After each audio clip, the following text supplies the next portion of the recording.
Folks, I think politics are happening. Trump arraignment.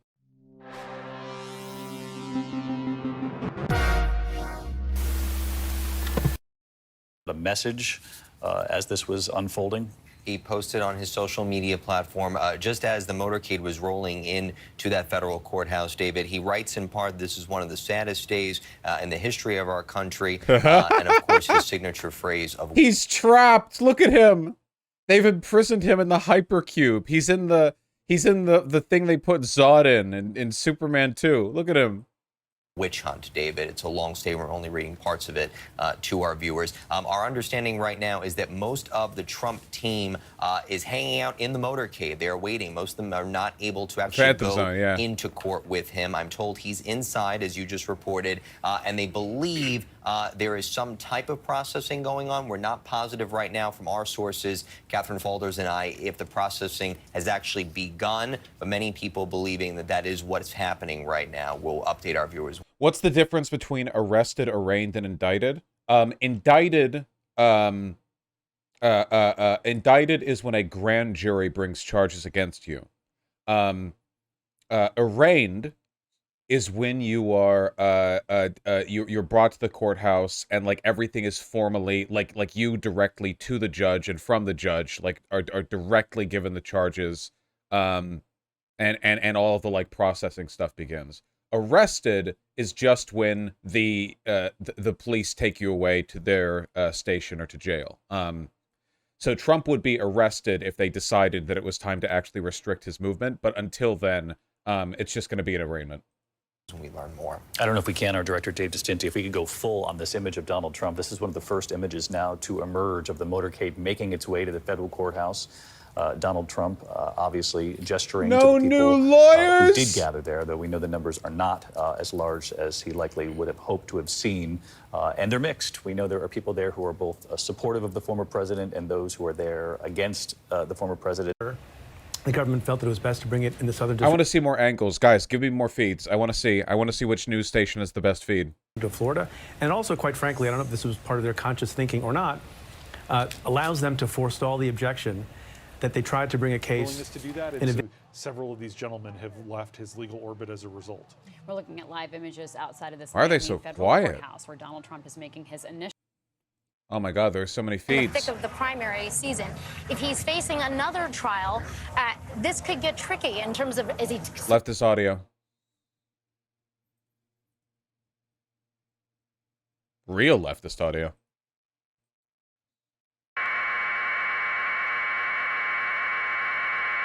This audio is even more leftist than other audios that are leftist.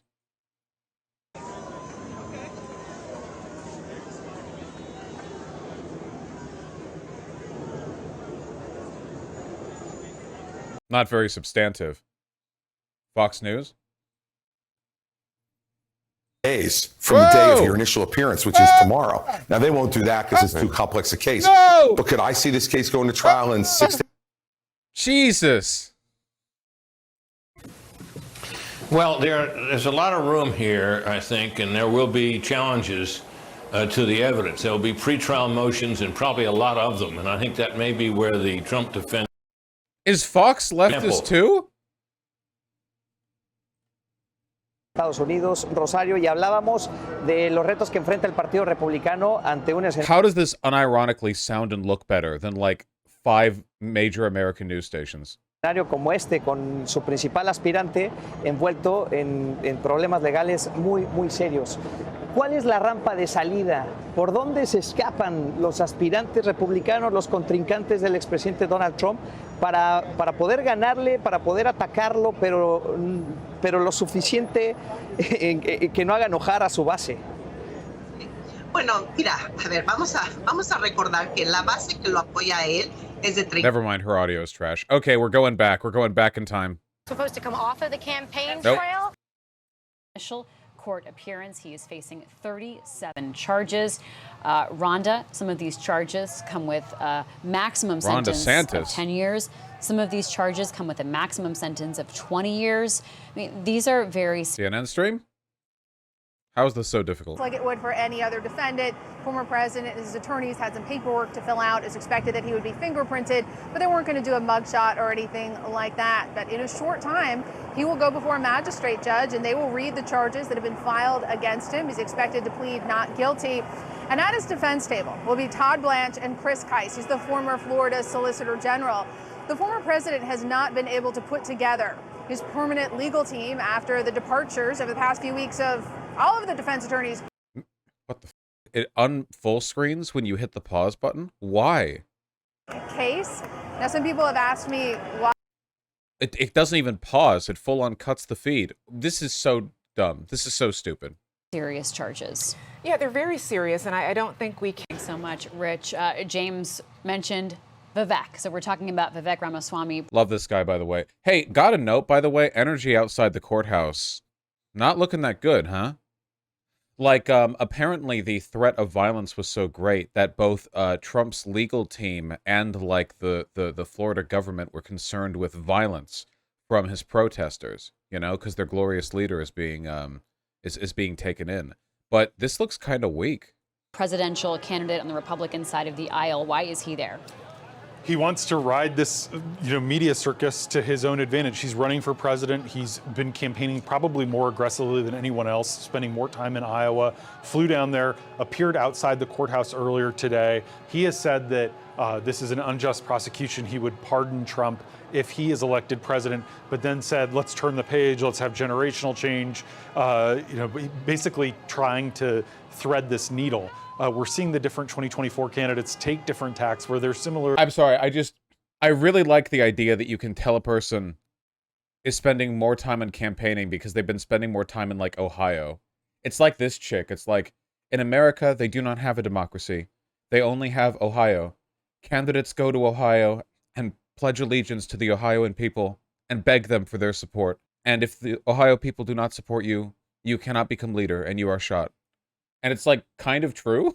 Really trying to thread the needle in their own ways. Ron DeSantis is an interesting figure because he is the governor of Florida, the state that Trump is currently. Oh, did he say Iowa? Well, whatever. They sound similar. In. Half listening. You might recall after the Manhattan charges, he said, I don't know about paying off porn stars, and then defended Trump.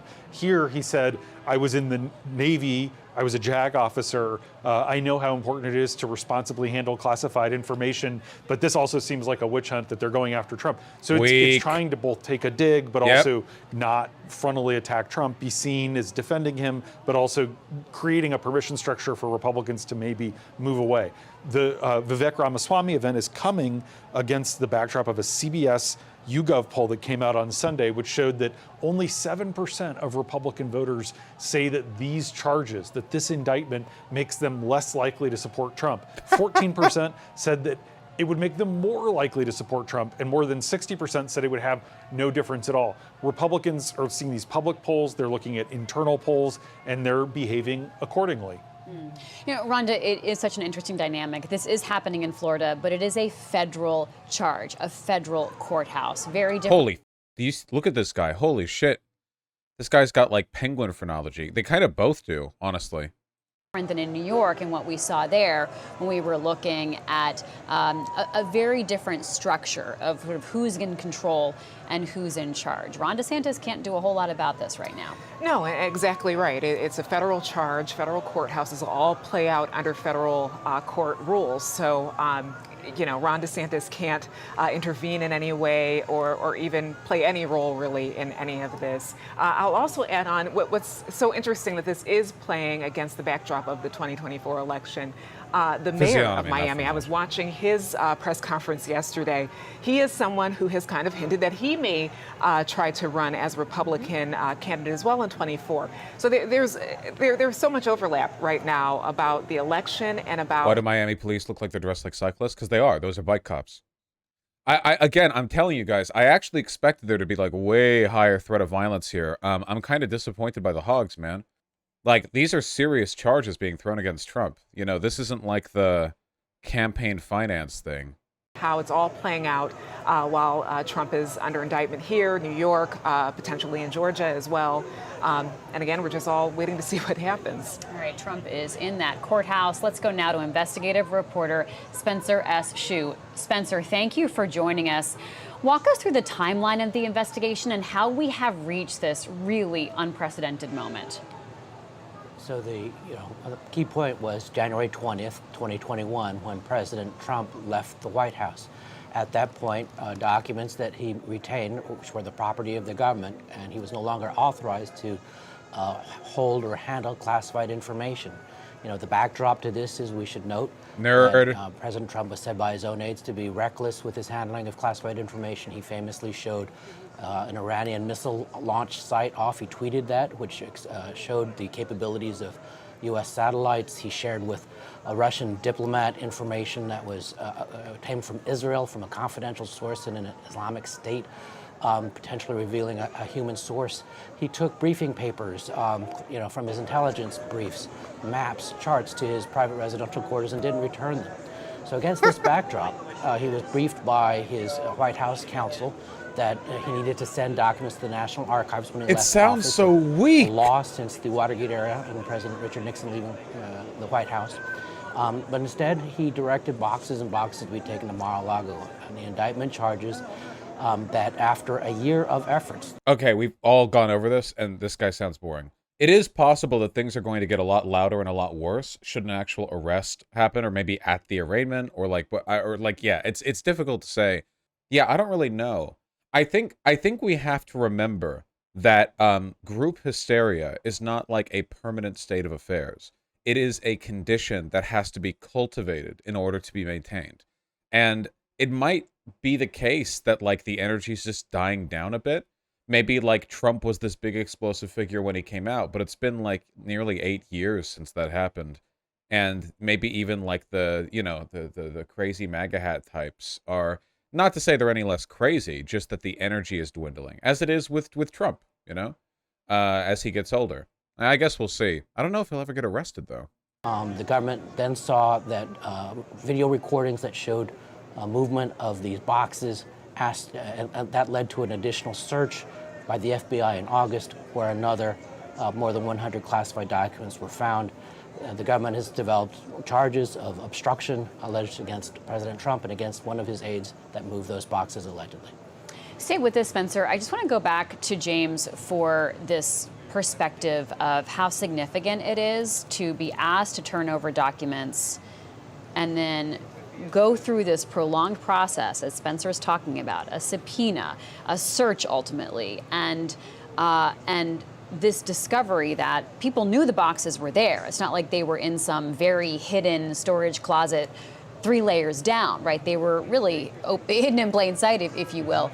How significant is that in this situation? It's very significant, and I'm really glad Spencer walked us through that timeline, because this wasn't sort of a surprise raid that they came and discovered documents. This was multiple requests at the highest levels of government, the top people at the National Archives asking for documents, getting stonewalled by Trump and his attorneys, then the FBI getting involved, going and asking, being told, no, there's not any more documents. Yeah, I'm more entertaining than these guys. The actual arraignment happens in about 35 minutes. I am just really taken aback by the lack of energy. I don't know. I'm really surprised. It just seems so. It seems that of anything, that this would be the thing you would see a disproportionate swell of attention for, because I don't know if an arrest is going to happen. The only thing that I could really think of that would exceed this in potential energy would it wouldn't be the arrest, it would be the conviction. I mean, the DOJ did say that they would be able to conclude the trial within 21 days. That's just an estimate, but it's a sign of confidence. There's the Blacks for Trump section. Biden and Pence fully cooperated. Oh, this is the guy. This is the rap MAGA grifter guy. You've all seen him, right? Yeah, that's the guy. And he's with the Blacks for Trump, because they're all hipping and hopping for Trump, They're all grooving or jiving or I don't know, whatever. They allowed a full consensual search and turned over the documents that they had. And Trump didn't do that. He wanted to hold on to them. He said that they were his. He wanted to say that there were no documents.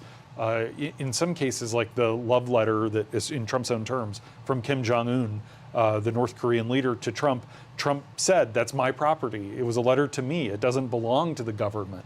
So he had a firm view that these were his possessions, that they belonged to him.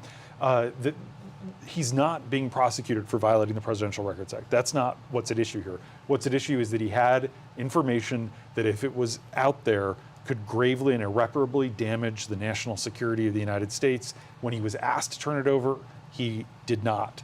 And ultimately, it took a search warrant and an FBI search of the former president's property to get all these documents that he and his lawyers had certified had been turned over. I want to share this news. A spokesperson for the U.S. Marshal Service says that the booking process has been completed for both defendants, former President Donald Trump, as well as his aide, Walt Nauta, who will be talking about more today. Let's go back to Spencer Hsu to talk about why this is happening in Florida. How much worse is this than the Snowden leaks, like in the government's eyes? Oh. The Snowden leaks are nothing in comparison to this.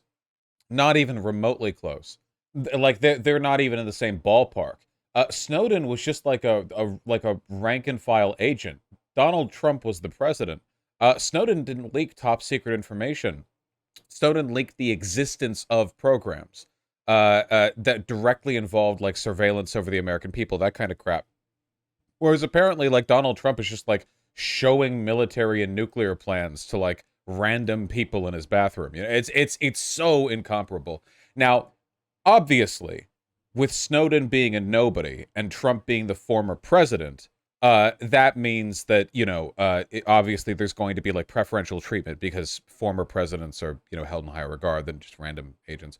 But in terms of like the threat this poses to American hegemony, in terms of like the actual threat to, national security, this is infinitely worse. It's incomparable. This is the worst scandal in American history. I would genuinely say that this is probably, if not the worst, at least in the top 3 greatest political scandals in American history. It's definitely worse than Watergate. I feel like a genuine argument could be made for the worst. Yeah. The place where the bias, because she has ruled in favor of Trump previously. People may not know her name, but you might remember she is the judge who was responsible for the special master in this case. And appointing a special master was because she felt that Trump and his legal team were right that he had executive privilege. What would come even close? Iran-Contra is really, really bad. Andrew Jackson ignoring the court and doing the whole Trail of Tears thing. It's really, really bad. Obviously, like the whole, I don't know if you could say it's like a presidential or NatSec scandal with the whole like Kissinger bombing Cambodia, turning Laos into a smoldering crater.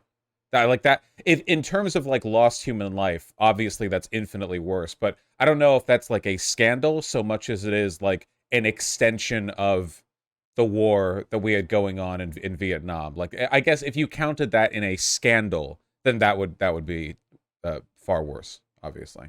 Japanese internment camps. Would you count that as a scandal? Okay, when I think of scandal, I don't think of like a thing the government does. I think of like a time that they broke the rules. I guess this is kind of like subjective. I'm thinking like rule breaking stuff. Whereas obviously like the Japanese internment camps, while morally abhorrent, weren't like a secret thing that FDR got found out for. They were a thing he just did. Because if we start including every bad thing you could do, then it's like, oh, it was like the massacre of the natives a scandal. Well, I mean, I don't know. Okay, we're kind of getting in the weeds here. Okay, let's not do the Oppression Olympics and focus on what matters. What matters is that it's actually quite bad. This is very bad. Law.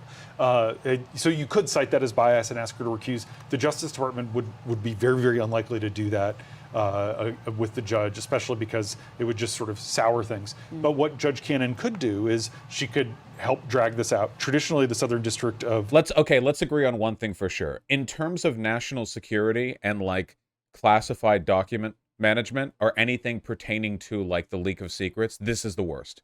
I don't think anything comes close. By far, easily on top. So there we go. That's that right there. That's on top. In that category, there we go. Easily. Florida these obstruction charges don't work. She could also throw out the Evan Corcoran notes. She could say, I disagree with the judge in Washington in this trial. I'm not going to allow this to be presented as evidence because it's a private, it is protected by attorney-client privilege. She could do a lot of things that make the case essentially unwinnable for the government. And so it's so fascinating. I want to turn to Spencer on. So Spencer, of course, Jack Smith knew this and his team knew this as they decided venue. Can you talk a little bit more about the risks that they may have been willing to take to move this to South Florida? You know, what we hear is that, you know, this is not an option. It wasn't discretionary. That Attorney General Garland or Justice Department officials in reviewing the final steps and leading this to the charging decision had a decision, and the decision was it's required by the Constitution, it's required by statute. If the obstructive acts occurred down there, they have to do that. You know, there's a little bit. God, I should be a news broadcaster, dude.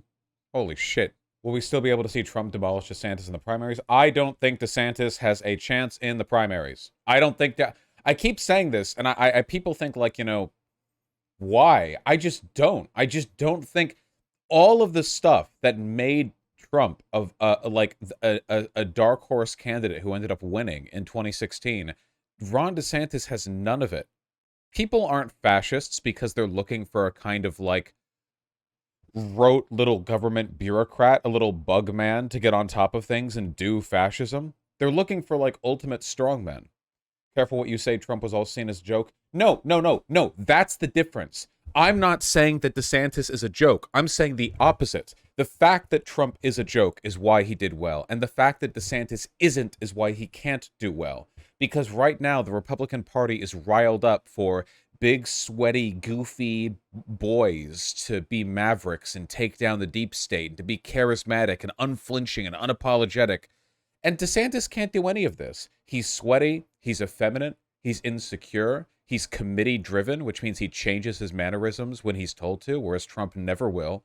He comes across as insincere in an emotional way. Obviously, both of them lie all the time, but Trump is, if nothing else, emotionally sincere. The guy literally can't stop himself, you know? Whereas DeSantis is not. I don't think it's comparable. And the favorability ratings between the two, man. Like, here. 538, Trump, DeSantis, favorability. This is from April 12th? Can I get something more recent? Who's ahead in the primary polls? Yeah, I just, like, look, it's been climbing. As Trump gets more and more involved in campaigning and gets louder and louder, like, DeSantis just, I think people see that DeSantis just does not act like the kind of politician that they want to vote for. Even DeSantis's favorability in Florida has gone down. Here, hold on. DeSantis favorability, Florida. Look at this. His unfavorability has been climbing upwards. This goes back to July 1st, so about a year ago, when you have about a 30-30 favorable, unfavorable on him. And since then, you've had a climb, favorable 37, unfavorable 46, which means that more and more people are weighing in. You know, before it used to be 40% were shutting up because, you know, I don't know, Floridians or whatever. And now it's like 25 or less, 25% or less. And I mean, it's like a distinct pattern, you know? Now, obviously, this is a bit of a jagged poll here. Not perfectly representative, but you can see like the later stuff. 2 YouGov polls from June 3rd to 6th right here, 39 to 51 and 36 to 49. This one from Rasmussen Reports, which I've never heard of before, says 49 favorable. But, you know, considering the fact that the whole appeal of Ron DeSantis is that he's been able to build like a fortress of fascism in Florida, the fact that the fact that he's not even like clearly winning favorability in his own state is not a good sign. Remember how bad it was for Elizabeth Warren when she couldn't even win her own state in the Dem primaries? Obviously, like, DeSantis would win over like a Democratic governor, but I don't know if DeSantis would beat out Trump in his own state. And that's just not looking good for the other states, man. That's not looking good. Do you think Christie's attacks on Trump might launder DeSantis' image? I mean, maybe. I don't know how much people care about Chris Christie. I'm not sure, Quote. It could have been an anomaly. Honestly, having the Make America Florida Again slogan is so stupid because not only is that objectively awful as a goal, but people kind of like to rep their own states. No, it's terrible on so many levels. First of all, Make America Florida is a ripoff of Donald Trump's thing, and people know it.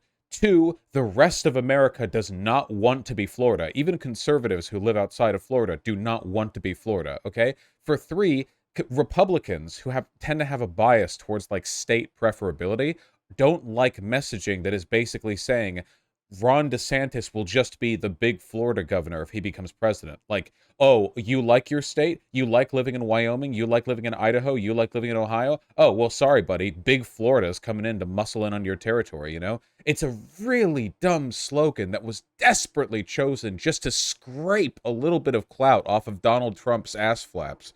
It's just, it's so stupid. It's a really bad long-term plan. Pay attention, American politics are happening. We're talking about American politics. Where these boxes have been, did they ever go to the residence, where they come from, how are they stored? And he said, I'm sorry, I just can't help you, or words to that effect. The government has charged him with lying, charged him with concealing from Corcoran that these boxes they didn't have all the boxes in the storage room. He's charged with conspiracy, charged with obstruction. Those last two are punishable by up to 20 years in prison. Trump faces those same charges. Thank you so much, Spencer Shu. Really appreciate your reporting. James, so if you're Walt Nauta and you are getting booked today. So is Trump getting perp walked? No, the motorcade, I believe, has already entered the courthouse. They're not going to risk having a former president physically walk into a building like this, you know? They drive him directly in, and the arraignment will begin when, you know, he starts making contact with the judge. So we'll see exactly how this process works out. But some things will be done for Trump that would not be done for someone normally being booked. Walt Nauta is going to get the normal booking. Is that going to be a sobering moment for him, James, in terms of what he faces next? Because he's not the former president. He's not. And there's a history of people who worked for Donald Trump who end up going to jail where they get thrown under the bus. And this is someone who's been incredibly loyal to Trump, someone who essentially is in trouble for his loyalty to Trump, which was professing to not know about the movement of the documents when he had been texting about it and moving the documents. Dana, are you in chat right now? I got a Twitter DM from somebody mad you called Sneeko a retard because you're like hurting atypical people or something. This is a long DM. I'm holding you to account for this. Not for the content of the DM, but its length. His fortunes to Donald Trump. It's not like Trump can flip on Walt Nauta, but I mean, Trump's defense could be Nauta was doing this, he ran it by me, that somehow he was the one who was kind of orchestrating the movement of the classified material. It wasn't me. But there is totally a scenario where Trump ends up getting off because, some juror sides with him, and Nauta ends up serving hard time. And I'm sure it's incredibly humbling for him because he is someone who served our country in the Navy, who, by all accounts and from his friends, considers himself a real patriot. And here he is. Shut up, liberals. Yeah, these career fascists who collaborated and conspired to hide documents in the government will have a real come-to-Jesus moment. Their patriotism will clash with the... No, it won't. Shut up. Ugh. Say that there are two tiers of justice in this country, one for everyone else and one for the former president, who they say is, the indictment is extremely political. I just had a long conversation with House Speaker Kevin McCarthy about this, and he really denied addressing the crux of the case here, that it's not about the holding of the documents and the possession of the documents, but the unwillingness to give those documents back. Okay, I responded to the DM, and I said that I think the left needs to be more casual about ableism. So that's my engagement. Oh, wait, I got 2 DMs on this? Just to note, your mod defend ableism with appealing to centrists instead of just saying, sorry, saying ableist slurs isn't okay. Kind of hypocritical from them to say being anti-gay is bad, which it is, and in the same sentence say a word with the same harshness as the F word for all us disabled people. Dude, oh, damn, dude. if you think that saying the F slur as like sneako or a fascist homophobe is comparable to like a queer leftist saying retard directed at the former person, then your priorities are so off. I don't think people understand how important context is this stuff, right? Because like I say retard pretty often, but I would never like, okay, I feel like a comparable example to this would be if there was like an activist who had like Down syndrome or something, because there are some, right? Like there are like some people with Down syndrome that do like activism work, and I was like shit talking their activism, and I was like, yeah, I don't give a shit what you have to say. If I said that, like that would be pretty, right? Because the obvious, like the delivery of the word isn't just like me using it like casually as a way of insulting people. I'm obviously like targeting that. And likewise, like I say the F slur all the time, not on stream anymore. At least I try not to. But I don't like literally like offended at gay people, like attack them over that, whereas Sneako does, right? So I don't know, like I feel like this is one of those things where it's like, you know, if people are like well, context doesn't change the fact that it's a slur, and it's like, well, no, it doesn't, but context kind of does change like the meaning of it, like the weight and impact and effect and consequence. Okay, sorry. He was saying the same thing about 2 tiers of justice. And we asked if he had read the indictment, and he said no. And we're hearing that a lot around here. A lot of these Republicans haven't read this indictment. And so there's not much of a difference between the first indictment and the lower district of Manhattan and this federal indictment. And so, you know, there's a political calculation here. And off the record or in private conversations. What the f is this? A Republican aide. Was that a good look for the former president to have boxes in a bathroom? I hate liberals. Is it a good picture to have boxes in a garage that opens up all the time? A bathroom door locks. All right, that's Kevin McCarthy and Leanne Caldwell. What he's referencing there is where current President Joe Biden kept documents that he got when he was vice president. Yeah, so they're trying to make the comparison that Trump has been treated differently from Joe Biden, who also had classified documents, from Hillary Clinton.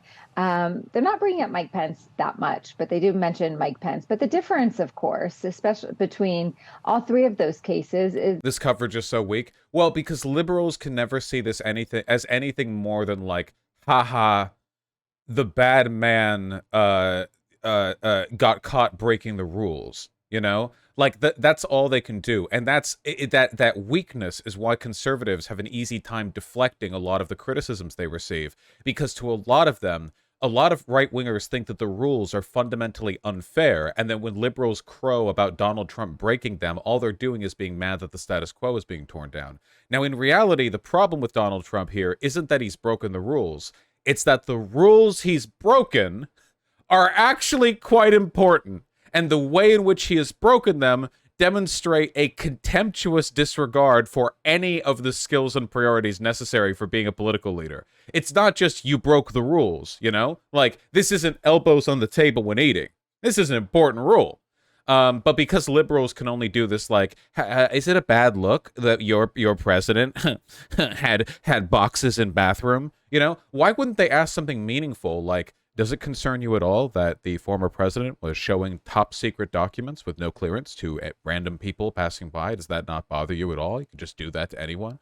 Like, because that would be like, well, undercutting the severity. But to liberals, there is no severity. It's just rules. There are only rules. It's not a broad defense of the president. It's an attack against the Justice Department, the FBI, the federal government. Oh, yeah, dude, that's even better. This isn't just about rule breaking. You're attacking the FBI. You're hurting the FBI's feelings. This is good. This is good rhetoric. This is going to work. This is going to work. This is going to change people's minds. You're being a meanie to the FBI, to our institutions, to people in power. Oh,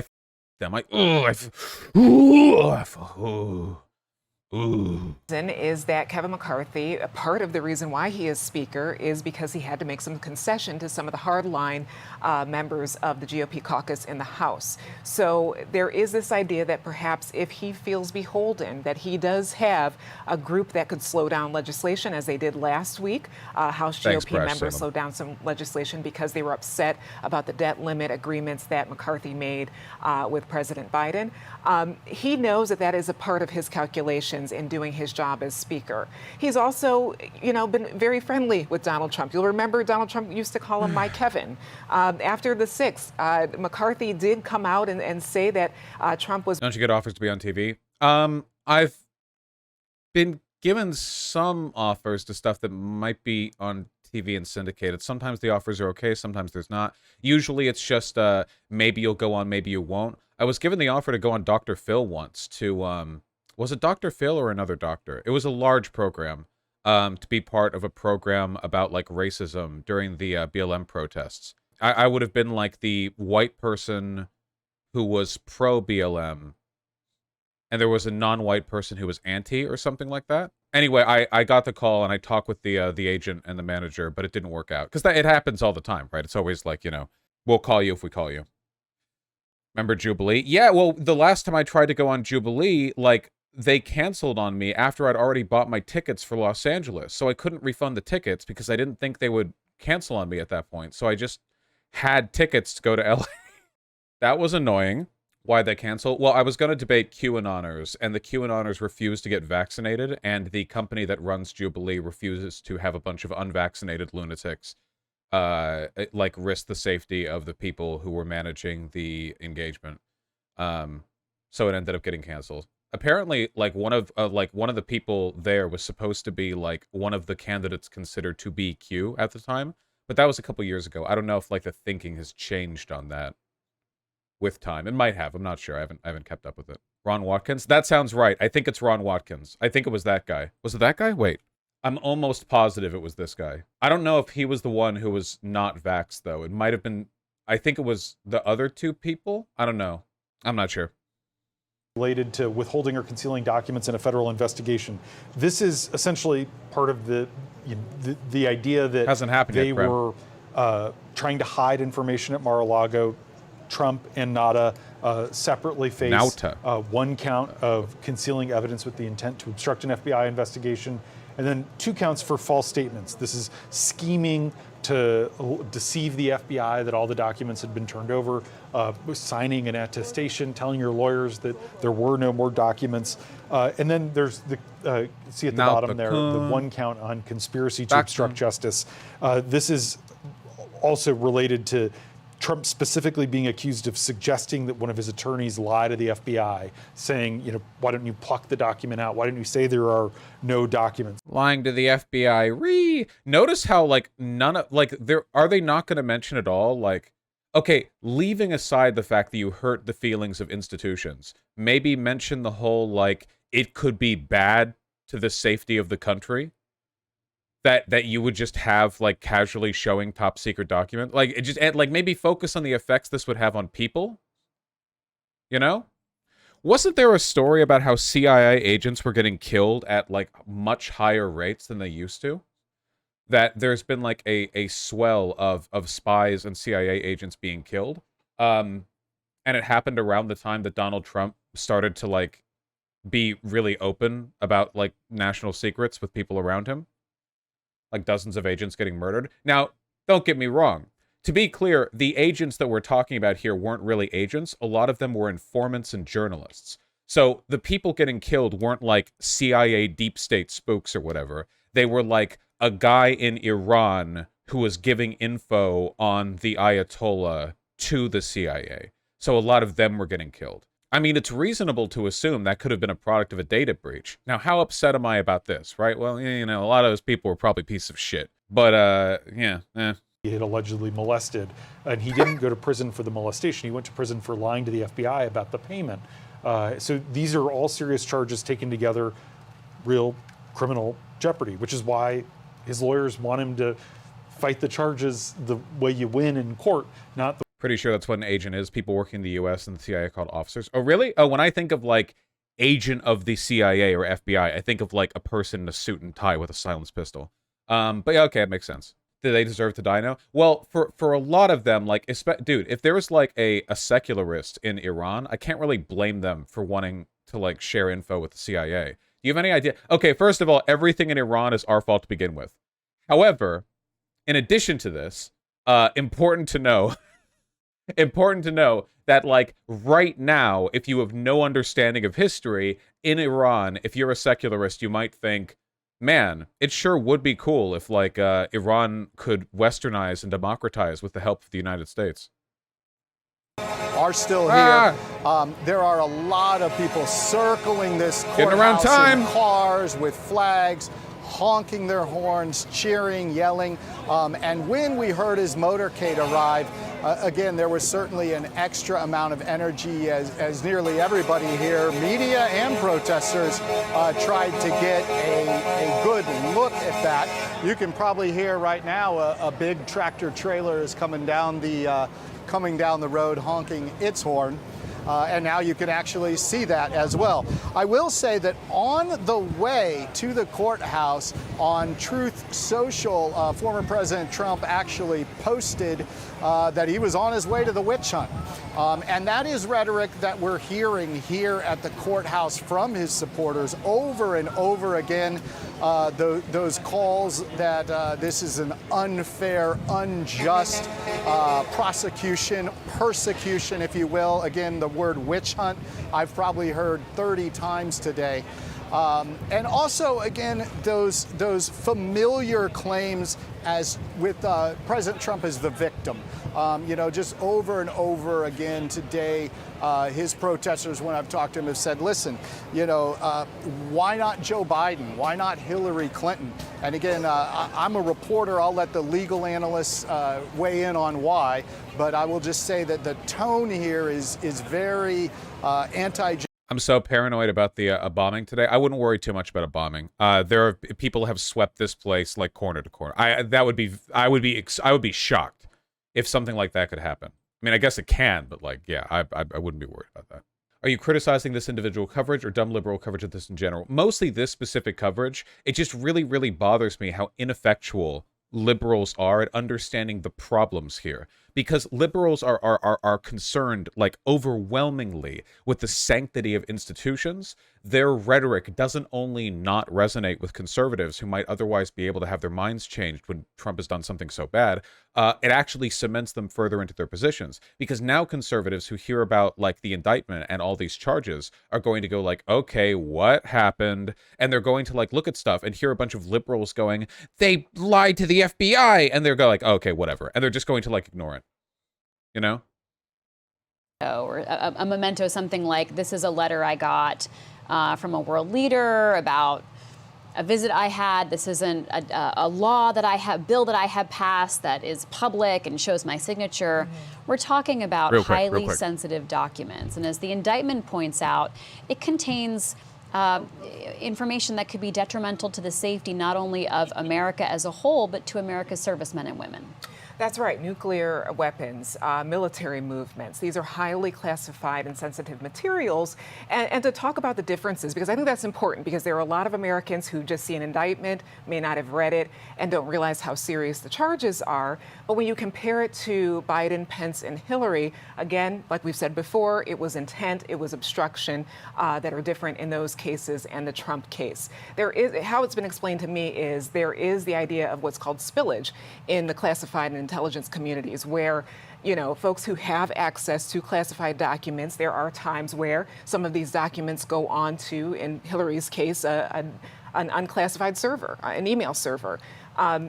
It spills onto those platforms, and then the FBI and DOJ can assess, was that purposeful? Did the person want to keep those? Did they hide them from us? And in all of those three cases that a lot of people are mentioning and trying to compare to this one, no, that wasn't the case. And it is very clear, at least from the DOJ's point of view, that Trump, when asked, did not give the documents back, when subpoenaed, did not give the documents back. And then with Walt Nauta, he did not tell them about the movements of the boxes. That's transcribed again in the indictment. So again, it's all about intent, and then it's also about obstruction. And in these other cases, that was not the case that the DOJ arrived to. So Barack Obama famously said, there's classified, and then there's like classified.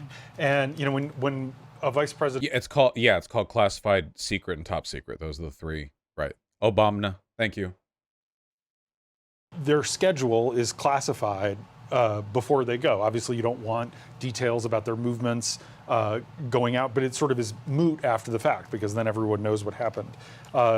We don't, to be sure, precisely know the nature of the documents that Biden had. We know some of the classified material Biden had in his possession dated back to when he was a senator, which he hasn't been since 2008. So it's pretty dated material. The documents that Biden had were, I think some of them were like mildly classified, but it was just senator stuff. Senators aren't given, for the most part, the clearance that the president is.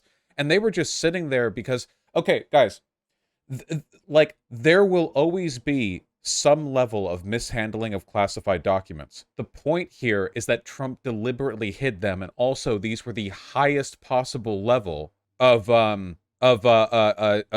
secret. And also, he didn't try to hide them, and also he gave them back voluntarily. Like, there was no, a vice president, yeah. But, like, there was no issue here. He was just like, oh, there are boxes in this garage, hand them back. Like, there's no... I want you to start, James, with talking about what Mar-a-Lago is, because it's very key to realize this is not just a man's home and a family's home. It's also a place where people can go. So there's 150 employees who work there full time. There are hundreds of members who pay an annual, dues and can basically go anywhere at Mar-a-Lago except for Trump's private quarters. So Trump leaves office in January 2021. They fly down a bunch of these boxes, and initially they put them in the white and gold ballroom. We have a photo of that there. This is the pictures. I want to show the Trump's family suite. I want to show you this first because that's where he lives. Yep. And that gives me a good orientation of where the Trump family lives versus the rest of the Mar-a-Lago club. Yes, and so that really is the only area that's off limits to people. Obviously, Trump will still have close friends in there, but that's his private quarters. The rest is a club with pool and golf and lots of different things. People can be guests of members and come in. So there you see the photo from the white and gold ballroom. It's an event space. There are weddings in there, that kind of thing. And you can really tell it's a ballroom. There's literally documents sitting on the stage of a ballroom. Yeah. So that's the first basically 6 weeks that Trump is post-president. They have all these boxes. They're trying to figure out what to do with them. Then in March 2021, they move them to what in the arraignment should be beginning any minute now. Indictment is described as the business center. And then in April, they move the boxes from the business center to the bathroom and shower area. That's what you see in the image on the screen right now. So let's just stay there for a moment. Already famous. It's famous because there's a chandelier, there's a toilet, there's a bunch of boxes. It even has a name. It's called the... Trump's previous jury was instructed not to identify themselves, but do you think 4chan or the like will really not find out? When jurors' identities are protected, they're pretty protected. They're usually no video or photography of them is permitted. Their appearances aren't documented by like the person in the court who draws the drawings or whatever. They're brought in like tinted cars in like a motorcade and kept in back channels of the courthouse until they're finally brought to the stand. The only way you could really like leak the only way you could really get their identity is if either A, the jurors were stupid and said their identity, in which case, like, trust me, they've been given hours of briefing on the importance of them keeping quiet about this. Or B, like, Donald Trump was, like, fastidiously memorizing their exact appearance and, like, describing them to a bunch of, like police sketch artists to, like, yeah, which is not going to happen. Also, keep in mind, like, the level of protection for jurors in cases like this is significant enough that it wouldn't surprise me if they were instructed and coached on getting alibis for their time at the courthouse. Like, hey, listen, you are having a root canal, or well, not a root canal, but, like, so you are doing this at this time. You will return home after this is done, and you will say, do not tell your significant other. Literally, like, shit like that. They take it seriously. Walter. So then they're moving boxes around. In January of last year, they load 15 boxes into Walt's car. Then in May, the FBI comes to interview Walt Nauta, and he says he doesn't know anything about moving the boxes around. And then in May of 2022, there's this grand jury that subpoenas Trump and says, do you have any classified documents? You have to turn them over. That's when Trump starts talking to his lawyers. That's when we get into the obstruction part of it. But it's a helpful sort of primer to look. All right, Lydia, here's what you're going to do. You're going to pick up that phone and you're going to tell your husband. You're going to say, "Hello, sweetie. I'm sorry.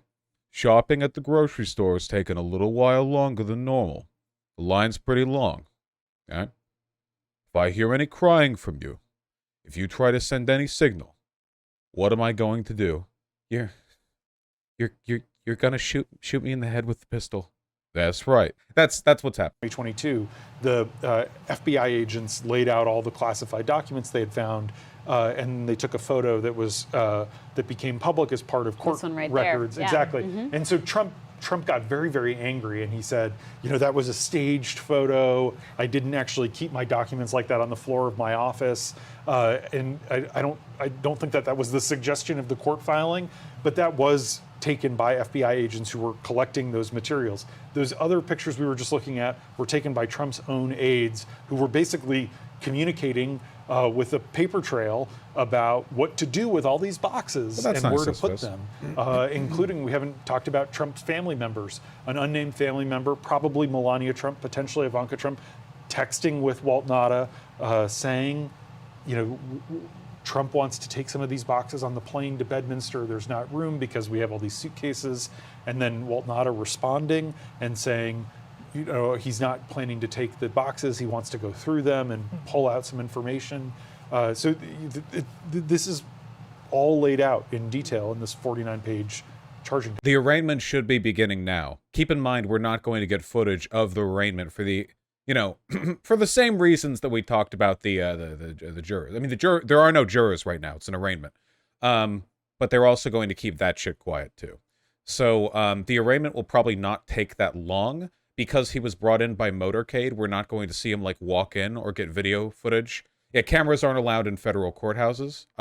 Never? Aren't they allowed sometimes on the judge's request?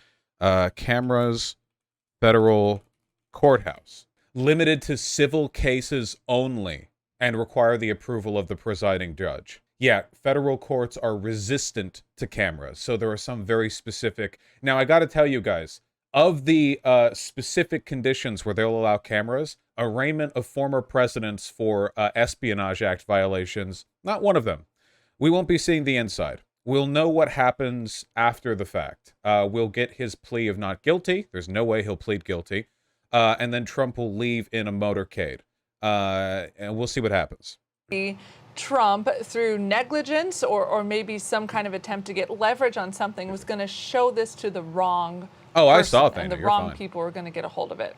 And all of that is important, going back to Trump's intent, Libby, is because willful, excuse me, let me pull up the statute right here. It says willful mishandling of the material is what he's charged with. So not sharing the information or giving it to foreign governments or selling it or any other kind of nefarious reason. She's cute. I like chicks that look like birds. How much do you think Trump is himself here? This is pretty bad, man. I don't know if he's going to ever see the inside of a prison cell. He's certainly not going to see the inside of a jail cell. But it's pretty bad. Do you think D is hot that? No, that's like an emaciated bird. Or the implication is just because he was the president, he has this ability to declassify. He's not a bird, a vulture. Retroactively. He's pleaded not guilty? That does not match up with what's charged in the indictment in terms of his own awareness of his abilities. No, exactly. And we all remember that when that came out, that he said, I could just declassify things by thinking about it. But it doesn't appear to hold water because we know he was aware of the sense. So the plea has been officially made? Because he announced that he would plead not guilty like a while ago. He's pleaded not guilty. Okay, so the not guilty plea has been put in. Absolutely 100% not guilty. We don't know that. Well, people in chat are saying it doesn't matter. He will say not guilty. So like there's no universe where he confesses to any of this or admits guilt. Do you think he'll be allowed to run? He'll be allowed to run. Yep, he'll be allowed to run. Oh, after we're done with this bit, Annie, don't you worry. We'll get there. What's the difference between prison and cell? A cell is just a cell inside of a prison. The difference is between prison and jail. Jail is where you sit while waiting for your conviction or acquittal. Many people spend years in jail, even though they're not guilty of the crimes of which they have been accused. It's genuinely because the court system takes so long to go through. Prison is where you go after you have been convicted. Yeah, that's the place you go once you've been confirmed to be guilty. who will be the Republican nominee if not Trump or DeSantis? It'll be one of the two. It won't be anyone else. I've heard of people being convicted and sentenced to time in jail. Well, often what'll happen is that a person will wait in jail for their conviction or acquittal, and if they're convicted, the time for which they're to be sent to prison is less than the time they've already spent in jail. So the time you spend in jail is counted against your overall sentence. So if you wait in jail for 1 year and then you're handed a conviction, you're found guilty, and your punishment is 1 year in prison, they'll just go, oh, well, you've spent a year in jail, so yeah, and let you go. Said he's innocent until proven guilty. Amber, What if you're not guilty? Are you reimbursed? Very rarely. strong or weak they may be.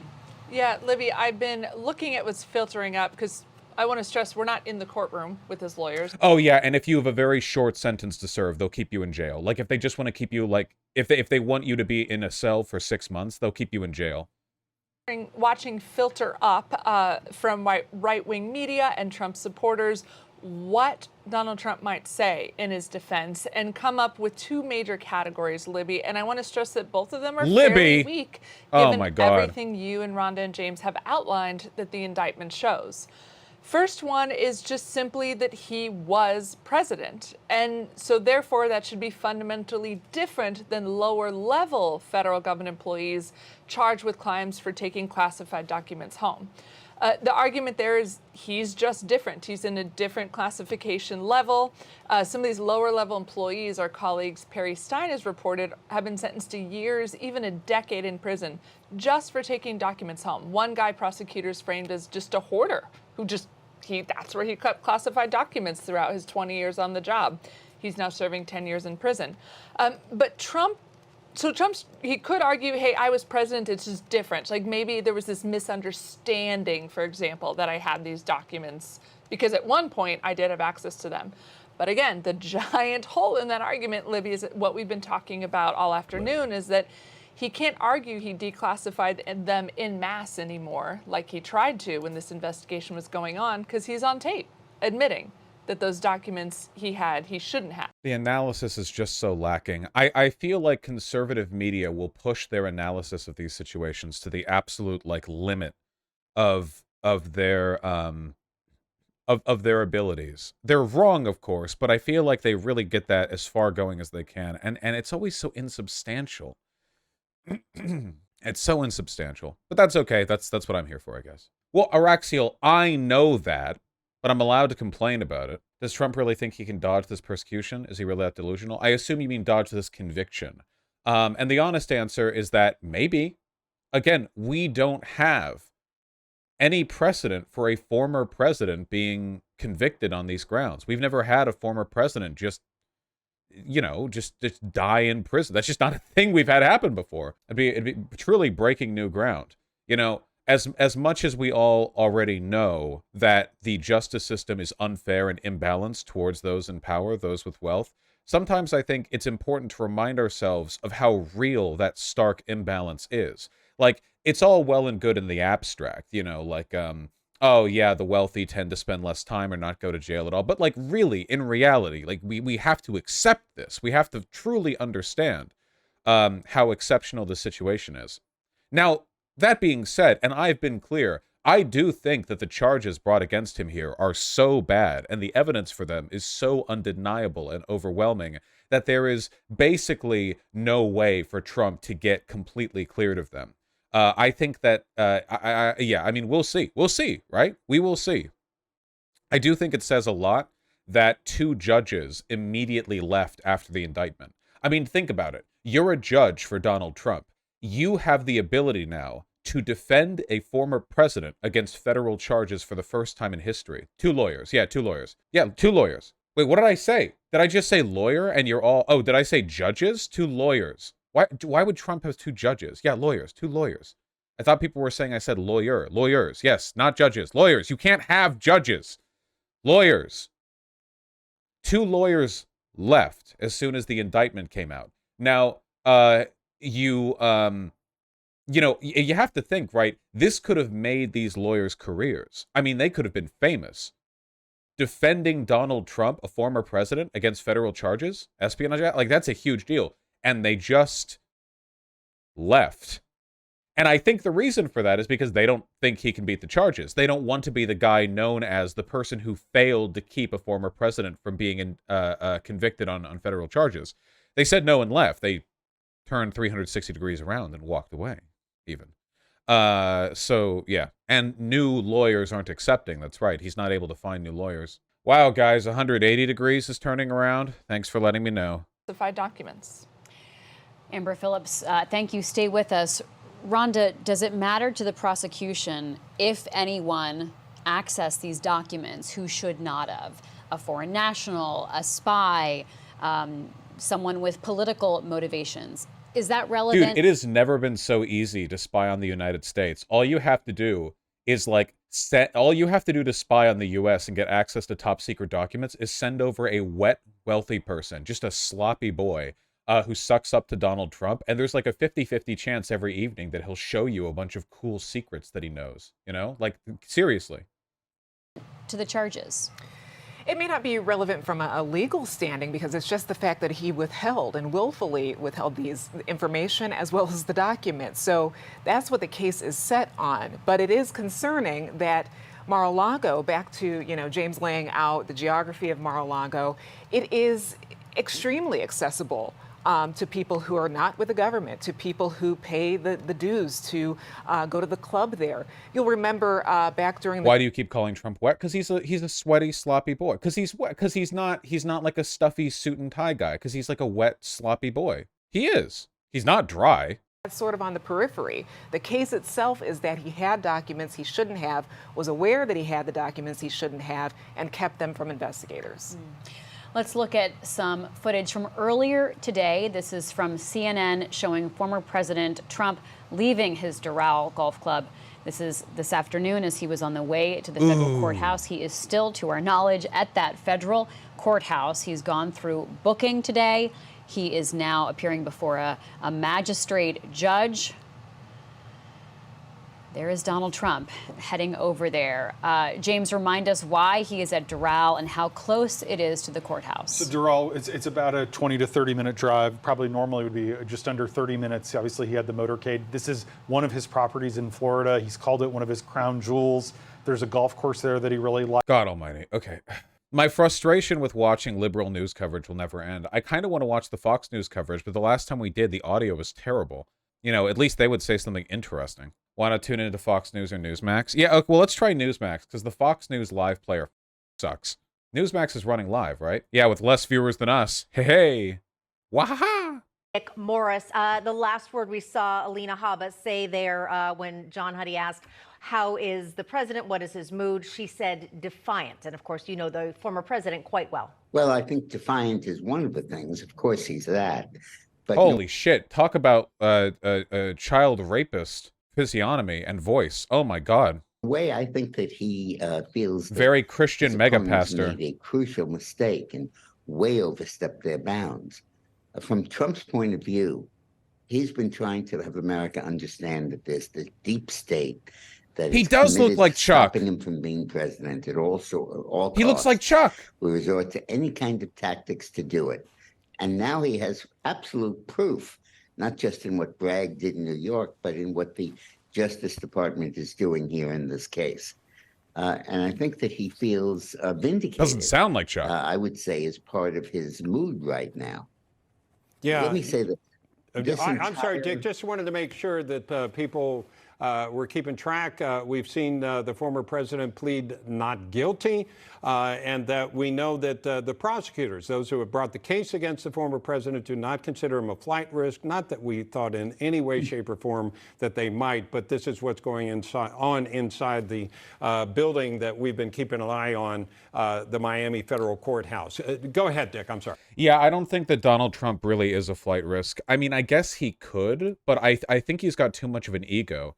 He spent his whole life never facing consequences for the terrible stuff he does. So I feel like, I guess he could flee to Russia or whatever. I just don't think he would. It would make him look really weak too. Think when Bolsonaro fled from Brazil to Florida, Bolsonaro instantly lost a ton of clout in doing so. all of those Christian radicals in Brazil who were looking to Bolsonaro to save them from the poor indigenous people of the nation or whatever.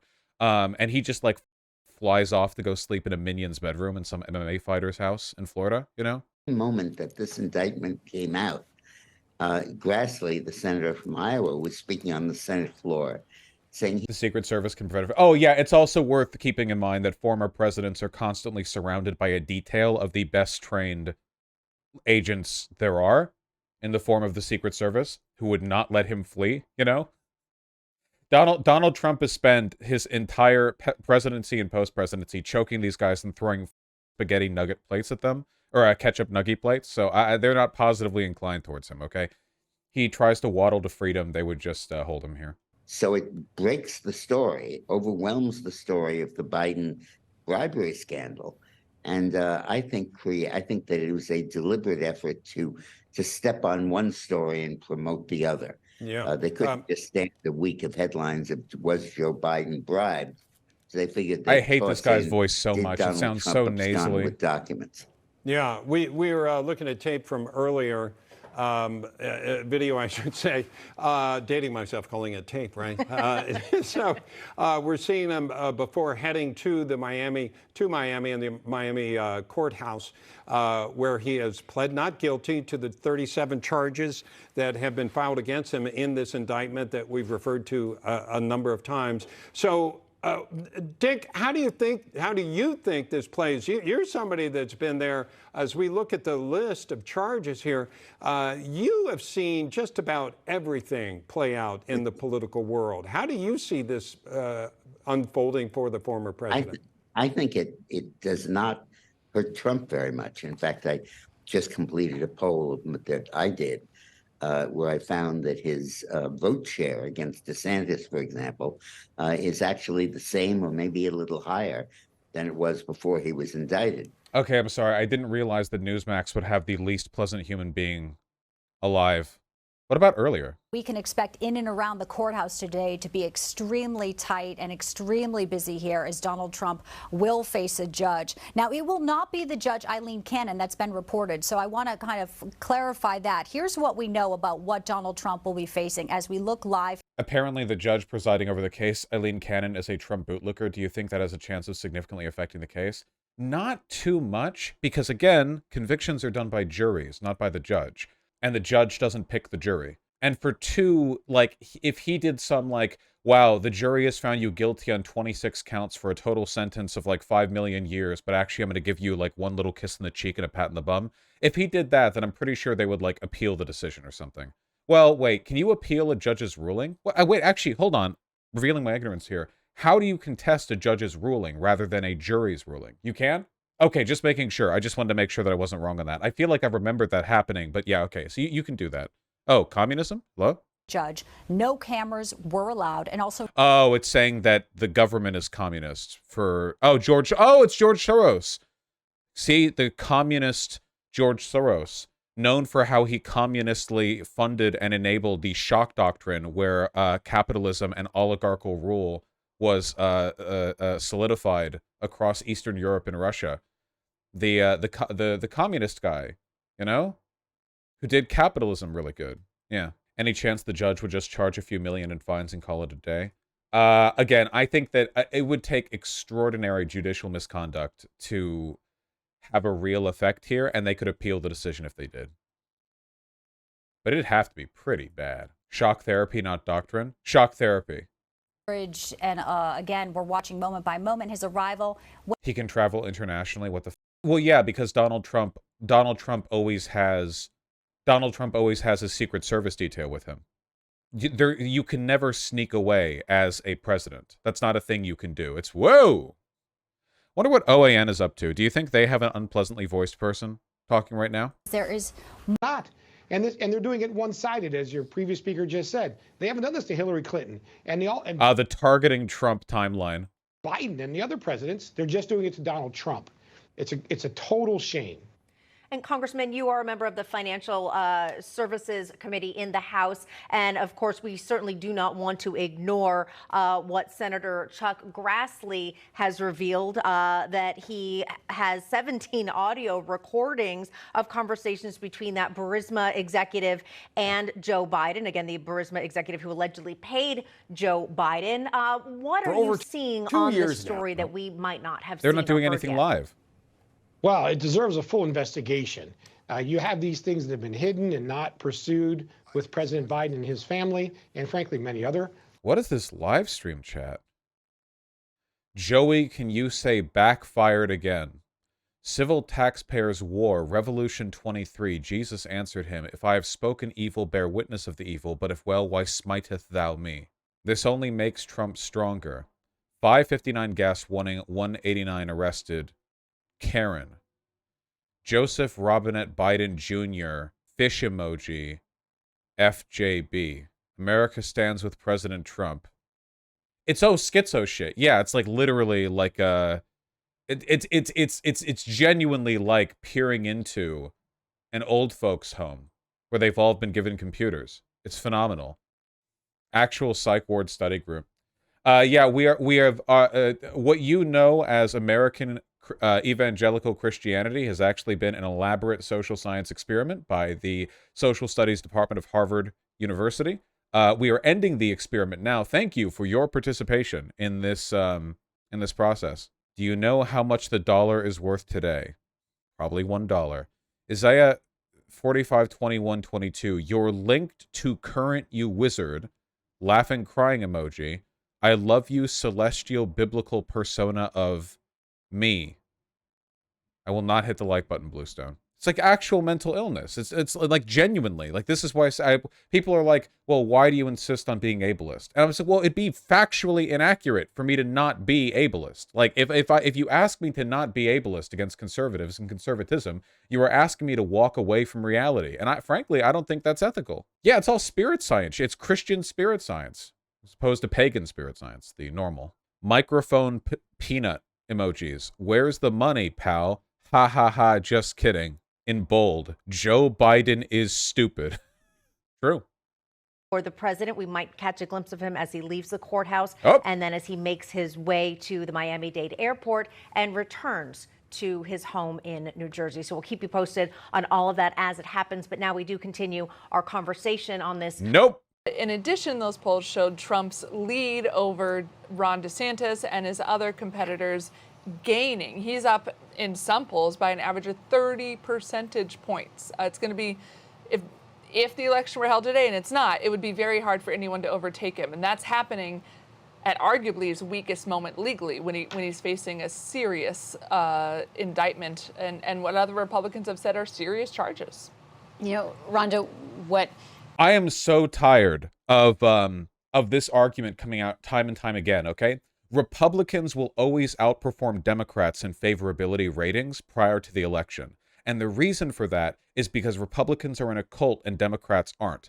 Democrats can say, do I approve of Joe Biden's performance as president? But they'll still vote for him against Trump. Whereas in order to be a supporter of Trump, you have to be a 24/7 diehard. Like, Republicans don't have presidencies anymore where they're like, Trump's, I think he's better than the Dems. But that doesn't happen. You have to be like an insane all or nothing lunatic. So favorability ratings aren't what you're looking for here. What you're looking for here is a direct comparison in who you're going to vote for. And that's when it always turns out. This happened back in 2020. This happened in 2016. People were like, oh, well, how many people like Trump versus how many people like Hillary? And not many people liked Hillary. And something like 40% of people liked Trump towards the end. So it's like, oh, wow, so Trump's going to win. Trump did win, of course. But in reality, the election was relatively close when it came down to like total vote percentages. Then in 2020, the same thing happened. How many people like Biden as opposed to how many people like Trump? The favorability rating nationwide for a Republican leader is always going to be between like 30 and 40% because that's the number of people who are Republicans and they are in a cult. Whereas for Democrats, man, like it varies quite a lot. This happens over and over and over again. Indeed, there was the CBS YouGov poll we've been talking about, and you're absolutely right. But there's also an ABC Ipsos poll that really zeroed in on independent voters. And that's kind of unfair. That's literally true. It's not a matter of fairness or unfairness. That is literally true. We have boatloads of statistical evidence on Republicans being like a unmoving political block of favorability, you know? Independents were troubled by these developments and said that it would make them less likely to vote for Trump. So those swing voters, to the extent that there are some left in American politics, they might be turned off by this. Ultimately, too, putting aside the legal jeopardy and everything we're talking about, it gets at this idea of judgment and, you know, just the breathtaking recklessness of leaving these documents out. At some point, does that cast doubt not on the, you know, Trump versus the government and the Justice Department, but just sort of, is this the guy? Yeah, is this the person that you know that you really want? And you know, it's ironic after 2016 when Trump made Hillary Clinton's handling of classified material so central to his pitch that this could then ultimately cloud his third candidacy for the presidency. You know, Amber, Rhonda talked about Donald Trump's role as kingmaker, but we also saw some disastrous results for some of the candidates. Republicans making threats of, oh, J.D. Vance here? Trump sycophant J.D. Vance announces he will hold up all DOJ appointees now. I think we have to grind this department to a halt. So I've announced today that I will be holding all Department of Justice nominees that Merrick Garland will use, if confirmed, not to enforce the law impartially, which is his duty, but clearly to harass his political opponents. I think that we have to grind this department to a halt. J.D. Vance lost his bid for election? He's not an official? Am I mistaken? Am I having a stroke here? He's the junior United States Senator from Ohio since 2023. No, he won? Wait, he has? Oh, wait, then who am I thinking of who lost? Who was the Peter Thiel guy who lost? You're thinking of Blake Masters. Oh, that's it. These were both like the J.D. Vance frontrunner guys. These are both like the Grand Cathedral, like a monarchist, like techno supremacy dudes. Okay, sorry, I got them mixed up in my head. My apologies. Halt until Merrick Garland promises to do his job. And oh yeah, they're very, very similar. Yeah, we would have just had like two of the same guy up there otherwise. This guy's really loud. Holy shit. Tune it down. To harass his political opponents. I think that we have to grind this department to a halt until Merrick Garland promises to do his job and stop going after his political opponents. Donald Trump is just one and the most recent example of the fact that Merrick Garland uses his department for political purposes. He can't do any of this. Donald Trump, Senate leaders blame Donald Trump and his support, particularly of election deniers last midterm election, for them not having the Senate right now. And so I think it's very interesting to see these indictments further clear. What the fuck is this? President Donald Trump's motorcade en route to courthouse, the entire highway blocked for procession. When has a freeway been shut down for an ex-president? That happens. Do ex-presidents have motorcades? No. Yes? Wait, lots of people have motorcades. It's just whenever you're trying to protect a VIP. This happens. Okay. Foreign dignitaries have motorcades. Okay. You can't indict a sitting president. Who's the real CIC? Ah, I see. So this is proof that he's the real president, actually. God, Republicans are insane. If they don't have Donald Trump as their nominee and the party is able to rid itself of election-denying candidates, that's not reality right now for Republicans, though. Donald Trump is leading in the polls. There are the election deniers who want to run for Senate again, and that has Republican leaders in Washington concerned. Great questions, great points, Amber. Thank you so much for joining us. You know, James, there will be this question, and we'll have to wait and see how the evidence bears out about can Americans, if they... True, I don't know why Vosh is all only juries matter. I'm not saying only juries matter, but they are the most important part of securing a conviction. There is a limit to the extent of judicial misconduct that you can get up to before everyone is just going to like go ahead and appeal the decision, you know? Like, I don't think the DOJ is just going to like slump their shoulders and go like, oh, okay, well, there were like 58 charges that were found guilty and the judge gave them a little kiss of the cheek. Like obvious, like I'm just saying we have serious problems with our criminal justice system. I'm not saying we don't, But I think that people are underestimating how much judicial misconduct would be necessary to secure, like, a significant enough bias in the outcome of this. You know, the first Republican presidential debate coming up in August. We have various court appearances. We've seen people like Nikki Haley start to change her tune a little bit. Even no, I know judges can determine which evidence is allowed or disallowed, but a lot of the evidence against Trump here is like bulletproof. It's like direct, like signed text messages that they have backups from, and like can get the cell companies that transmitted them like verified, and they have footage from Mar-a-Lago. It's like, again, if the judge is like, no, you can't admit this direct evidence that's obviously relevant, like that would be an example of judicial misconduct. That I would like. He admitted it on video. Donald Trump went into a recorded meeting and admitted to the crime on video. It's like, so like. Now, could the judge disallow that? I guess so, yeah. I'm just saying, like, this is, like, so out there. You know what I mean? That line about these are serious charges. I think it remains to be seen, and it's going to be a very important point as we move along, either in this case or maybe the forthcoming ones, how Republicans on the Hill, as well as those running against him, categorize all of this. This one particularly, because these are federal charges. I think when we were talking about polls back in the Manhattan case, a lot of people felt that that was a personal matter. It dealt with a mistress. This deals with classified documents that, if in the wrong hands, could harm us all. So you wonder if the tone is going to change at all as we move forward, and if there is a third indictment when we're looking at Fulton County, Georgia, and what happens there. So how are folks like Nikki Haley going to argue these points? I wonder what happens if he does try to casually leave the country. He can. Donald Trump hasn't been labeled a flight risk. He's capable of leaving the country if he wants to. If he tries to, like, the problem is he's always surrounded by a Secret Service detail. If ever, like, if ever they wanted to bring him in, they would, like the FBI or whoever else would just have to contact the Secret Service detail, you know? And the Secret Service detail isn't just like 4 Trump loyalists surrounding him. They're part of a department of hundreds and hundreds of people who are held to a pretty exacting standards when it comes to protocol and behavior.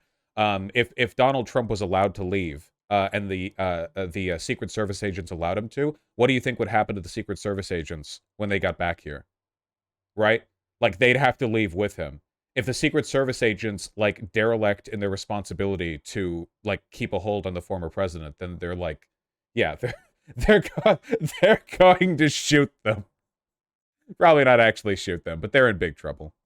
Archivist. He had no right to maintain them and retain them, and he kept them in a way at Mar-a-Lago that anyone who really cares about national security their stomach would churn at it.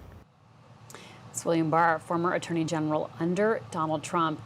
James, I mean, when do other Republicans take that perspective as well? I think privately, a ton of them feel this way. Bill Barr's not going to be on any ballot. He's not running for re-election. Amber was talking about, you know, all the people who are kind of moderate Republicans and turned off by Trump. But there is a huge number of hardcore Trump voters who weren't involved in the political process before 2016 and 2020, especially in a state like Florida, that all of a sudden has turned from very purple to kind of red. And Trump has brought these people into the political process. Marco Rubio being a cuck for Trump. Really? Marco Rubio? Server, they don't belong at Mar-a-Lago. But there's no allegation here. Even if you read the indictment, nowhere does it say, and as a result, the national security of the United States was harmed in this way, okay? And you have to weigh that with an indictment that now is going to put our country in a deep, already divided and polarized country in a really dangerous place. Because now all of our... See, this is what liberalism sounds like when it's coming from a fascist doing fascist apologia. This is the, like, oh, the institution of our democracy is crumbling from the division and the meanness with which we are treating each other. Institutions are being undermined. Now the whole country, we're watching this spectacle play out on television, and it will for the next year and a half. Not to mention, there's real questions about whether the president can get a fair shake here. I mean, what lawyer licensed to practice in the Southern District of Florida, works at a firm whose clients aren't going to complain if he signs up the president, can get the clearance to do a national security, and is actually a good lawyer? How hard is that going to be to find to begin with, if you think about it? Then this thing will drag out. See what comes from that as a result. Meanwhile, the idea that Trump can't find lawyers to defend him because it's difficult to find people with the right clearance and qualifications is so cope. Holy shit, dude. Yeah, I bet the 2 lawyers who resigned did so because they were like, you know, the gravitas of this case is so great that, you know, I don't even feel qualified to handle it personally. Damn. Recklessly, cavalierly handled national security material. Let's look again at the charges that Donald Trump faces. I'm going to get out the charging documents here and look them over as we read these counts, 31 counts of willful retention of national defense information. James, they each carry 10 years. 10 years each on each count, maximum sentence. Then we also see 3 counts of withholding or concealing. He's probably likely to be leaving the courthouse pretty soon. Yeah, Donald Trump being defended by a public defender would never happen, but it would also be the funniest thing to have ever happened in human history. The idea of, and I know it would never be filmed, protection of the jury, blah, blah, blah, but like, if you could just imagine some like, oh my God, some like 26-year-old who's like 4 months out of their, out of passing the bar, who's just like, their body is just covered in a sheen of sweat. Their necktie is like weighed down with the soggy sweat that they're drenched, like they're just losing their shit. Donald Trump is like, you're going to do great. Okay, I'm not guilty. I never did a thing. Just tell them that I'm not guilty. It'll be fine. You'll do great. And he's yeah. Do you think there's a chance the DOJ and other departments want to send a message and fall really hard on him? Well, that's the thing that kind of gives me a bit of hope for a conviction here. It's that the administrative state in the United States is really, really powerful. So for those of you who don't know, right, you know the president's cabinet, right? The president's cabinet is a group of administrative leaders selected by the president who directly advise him on all matters relevant to the functioning of the executive branch. And the administrative departments they run, Department of Energy, Department of Education, the Department of Justice, that kind of stuff, have the ability to pass regulations. Regulations are done in a technocratic fashion. They're not voted on. They're passed by that administrative branch. This is a way of circumventing Congress, which takes a long time to do anything and is full of retards. So the administrative state is fundamentally undemocratic, apart from the fact that you get to vote in the president who chooses the administrative state. But that's not really democracy. However, in a functional sense, we do kind of need these regulations because you can't have Congress voting on every one of the infinitesimal, highly technical things the Department of Agriculture is voting on. Do you want Congress? Do you want those idiots voting on Department of Energy policy? Like, come on. No. Like, there's a balance here, and there's no perfect solution. The thing is, the administrative state is really powerful. And as I understand it right now, the administrative state hates Donald Trump. They have to, because Donald Trump was getting all these top secret security briefings. You know, he's getting his sweat because he's a sweaty boy all over these top secret briefings from all of the cabinet heads, you know, all the administrative leaders. And he's like gathering them up and he's like, yeah, that's great. And then he's just like showing them to Kid Rock in his bathroom while dropping a turd, you know, like the administrative state takes this stuff seriously. And he's just like, you know, he's just having a grand old time, right? Likewise with the Pentagon. Do you think the Pentagon, which is staffed by the most ghoulish men in the world, do you think that they appreciate like having an idiot like game show host taking their top secret documents and just like doing whatever with them, tweeting out like info that reveals they have top secret satellite tech over Iran or like nuclear secrets and shit? No. So I think the fact that the administrative state is like probably hates him. I you know, a group of technocrats whose trust was violated by him, I feel like that, I mean, that's a lot of weight, right? That's a lot of political power against him. Not democratic power, but political power. And what I keep hearing what's crinkling? I think one of the cats has like found a toy or something. 1 second. What are you doing? As the grand jury investigates January 6th and the fraudulent, the phony fake, the slate of electors that said Trump won the election, still on his legal team. Evan Corcoran essentially took detailed notes. He recorded voice memos on his phone that translated into text after his meetings right after with Trump, and Trump said, you know, maybe we can make the documents go away. Trump sort of made a motion about plucking bad documents and taking them out. Wait, slow down and tell people that story, because if they haven't read the charging documents, they may not know about this. Totally, thank you for that. So the government subpoenas documents. Evan Corcoran goes to Mar-a-Lago and he essentially signs, because Trump told him to, Trump said, no, I've turned over everything I've got. He signs an affidavit, a sworn affidavit saying, we've turned everything over, we've complied with this subpoena. And one of the things that Trump's accused of is part of obstruction of justice, is hiding some of these documents from his own lawyer, because the lawyer is an officer of the court and is attesting that the documents have been turned over. And so because attorney-client privilege would normally protect this information, there is an exception called the crime fraud exception. And if you just have someone who you're calling your lawyer who has a law degree and you're conspiring with them to do illegal activities, obviously your communications with them shouldn't be protected. And so Beryl Howell, a judge in U.S. District Court here in D.C., said the crime fraud exception applies, and Evan Corcoran's private note. Do we know why Trump kept the documents? I imagine a good portion of it is probably just he wanted to show off to people. A lot of it's an ego thing. Like, he's the president, so like he gets to do what he wants. And let's be real here, he almost definitely showed a lot of those documents to foreign nationals and spies. Well, like 100%. We have evidence of a couple of times he showed it off because he was stupid enough to admit it on tape. But he, like, a ton of people come in and out of Mar-a-Lago. Like, the idea that he never would have shown any of that to other dignitaries or nationals when he's just casually showing it off to randos? Yeah, I don't think so.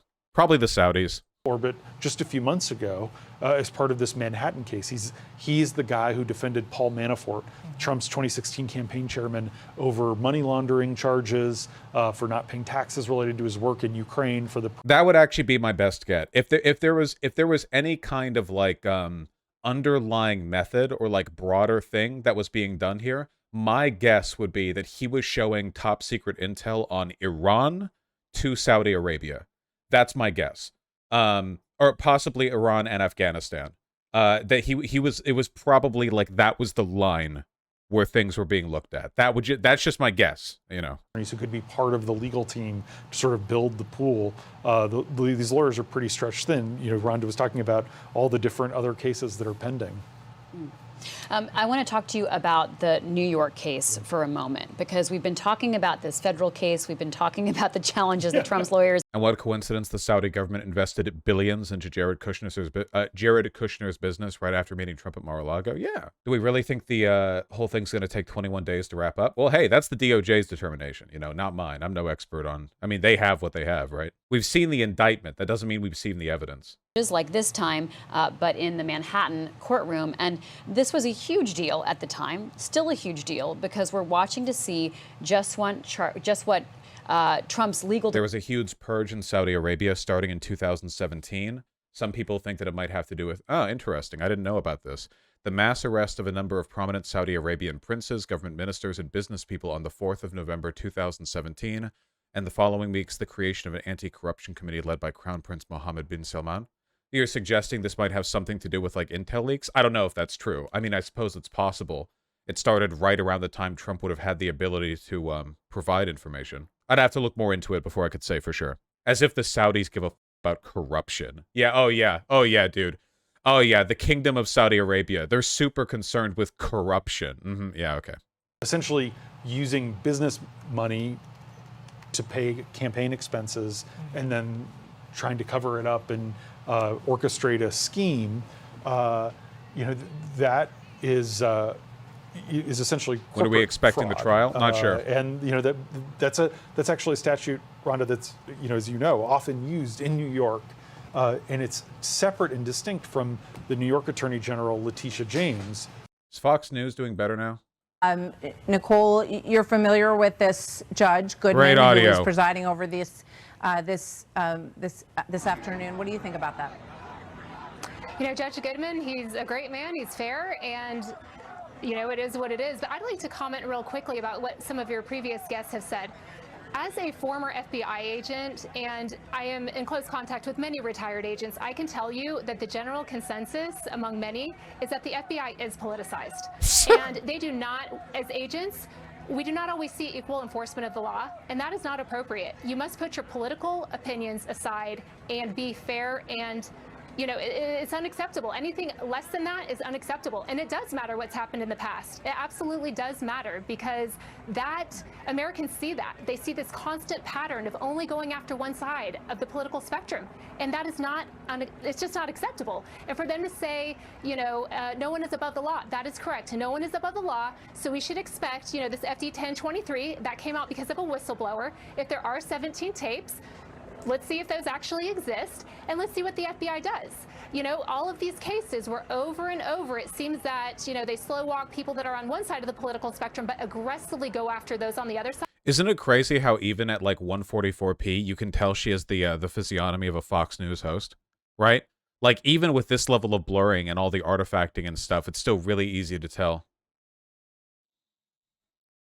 That undermines the law enforcement and justice system of this country. Yeah, and so it does a very matter. sad state of affairs. And sad. You know, I want to make clear, Andy, that we're, you know, in pointing out these other cases, you're not suggesting in our conversation, we're not suggesting that what's in this indictment isn't a serious potential offense. We're just saying that we're at the beginning of the process. We haven't heard from the other side yet, but that these things, for these things to be treated equally, I mean, it feels like the American public just really need to have people in charge who they can look to and see examples of their fairness, of the way that they treat both sides, in order to restore some sort of confidence in the system, Andy. Yeah, well, when I hear fascist ideology is rooted in insecurity and feelings of victimhood more so than anything else, which is why it's absolutely critical that they non-stop point out that they are the victims of some kind of witch hunt or persecutorial intent or just some specific bias. They can never defend what they've done on the merits alone, which is why, by the way, you haven't heard any Republicans defend Trump yet. You haven't. Not defend Trump on the case, at least.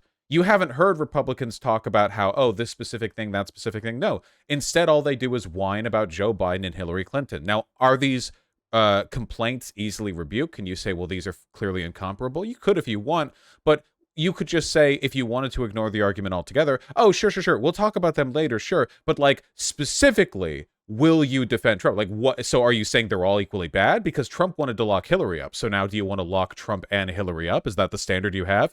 Because otherwise you're suggesting that you have a bias, and then you have to force them to defend their own case, right? But they don't want to do that. They don't want to defend their own position because, A, this is a pretty tough bid to defend. Trump has really done well for himself here in terms of himself over.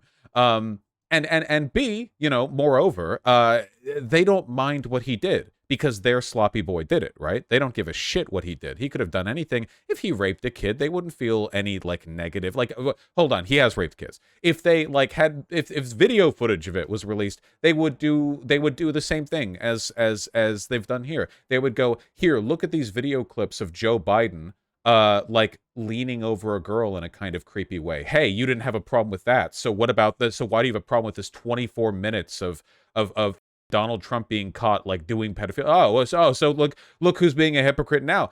There's no actual interest in engaging with the ethics of the situation. This is a product of the deficient brain functionality of the conservative. Even liberals are capable of understanding criticisms of their guys, right? Like, not all of them. Some liberals are in a cult. But most liberals, I think, if a liberal leader does a bad thing, they can go, okay, that was pretty bad. They can criticize. They're capable of it. Whereas no Republicans can. The Republican Party is based entirely on people who will just swallow anything their leaders give them. I know I do make some positive changes in the country. And the next most egregious error that he made was winning the 2016 election, because from that moment on, he has been under complete attack. Now, that's not to say that some of these attacks have not been earned. Yep. Through behavior that, as Vivek Ramaswamy said, you know, he said he would have handled things very differently. But the constant attack is absolutely undeniable. How does he do it? I don't know. And I don't know how our country does it. I mean, think about this. This is not just the first former president ever indicted. I'm so sorry. What the fuck is this? Overwatch 2 story missions will cost $15 for permanent access. I'm sorry. Are the story missions in Overwatch 2, which were supposed to release initially and now have been pushed back by like multiple years or whatever, are they like renting movie on Amazon Prime where you pay like $5 to play them once, but you have to pay 15 to always have them? What the fuck is going on? Literally, what the fuck is going on? The gaming industry, dude, if you play big budget games right now, first of all, if you play Blizzard games right now, you're a cuck, you're a sucker. I just bought Diablo 4, I'm including myself in this. I played it for like 5 minutes and realized like, okay. But if you buy AAA games right now, I don't know, man. Holy shit. Any live action game. If you buy live action games, you're cooked. Your brain is cooked. Okay? I don't know. I have no idea. It's so bad. Yeah, it's live service, not live action, live service games. Joint program with the Japanese government where they had foreign nationals. There was Antony Blinken's office where he was greeting foreign Sandman, visitors it's not all the time. your fault. That was It's the producer's fault. Hundreds The of money classified people. documents to be transported from the White House to the Mar-a-Lago club. Joe Biden caused documents to be transported to his home and to the Penn Biden Center. It goes on and on. Now, what they're saying that they're charging him with the willful retention of classified documents. Well, they're saying for 18 months he resisted their request. They said, look, we're coming down, we're coming down, we're coming down. And they kept, they say, moving the boxes around. And that's how they got to the Nice raid. searching for And that's, genitals. as you say, that's where, if he had just given back the documents, none of this would be happening. But the Espionage Act doesn't require willful retention. The standard in I'm going to read you the Espionage Act. Through gross negligence permits defense information to be removed from a proper place of custody a person who does that shall be fined under this title or imprisoned not more than 10 years. The standard in the law is gross negligence. They can make the reason they've chosen willfulness is because they want to distinguish it from Joe Biden, but that's a political decision. No.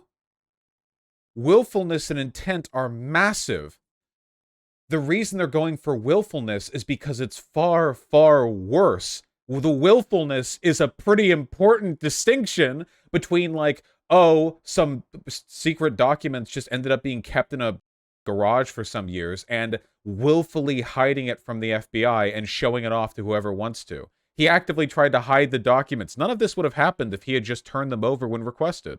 Ridiculous. Absolutely ridiculous. Just straight up lying. Gathered along the sides of the street, enormous police presence and Secret Service surrounding the former president as he leaves the courthouse here. Let's bring... All right, Mark Meredith is on the scene. Let's go to Mark with his take from where he is. Mark. He's leaving the court. Martha, good afternoon. Just an update to this story. We just got done speaking with our Fox representative who was in the courtroom, and he tells us that the former president did not say anything during this arraignment hearing, instead allowing his legal team to speak on his behalf, saying those words, not guilty. We also know that Mr. Trump is going to be released on his own recognizance. He didn't have to surrender his passport. Of course, a bit different than you'd see in a traditional criminal setting.